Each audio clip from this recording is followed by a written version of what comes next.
আমার জন্মদাতা পিতা গত বৃহস্পতিবার ইন্তেকাল করেছে। ইন্না লিল্লাহি ওয়া ইন্না ইলাইহি রাজিউন। তানার হজে যাওয়ার টিকিট পর্যন্ত হয়ে গেছে। সামনে বুধবার ওনার ফ্লাইট ছিল। বুধবার দিন 10টার সময় ওনার ফ্লাইট ছিল। আল্লাহ পাক তাকে দুনিয়ার জমিন থেকে তুলে দিলেন।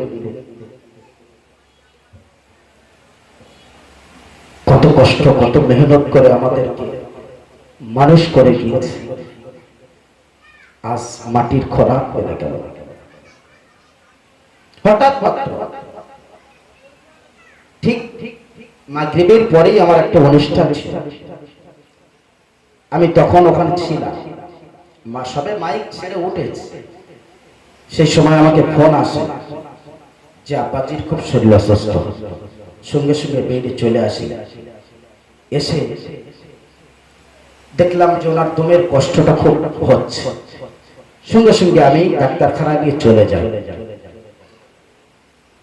মিশনে একটা ডাক্তারখানা, ওখান থেকে ওরা ছেড়ে দিল, বললো ক্যানিং ট্রান্সফার করে দিলাম। আমি ক্যানিং এ নিয়ে যাইনি, কারণ রাত্রে ভালো ডাক্তার পাবো না বলে নিয়ে চলে গিয়েছিলাম আপনার ঝোড়ের মোড়ে। ওখানে ভর্তি করার পর একটা ইনজেকশন মারার পরেই আবার দাঁড়াতে পারছে না।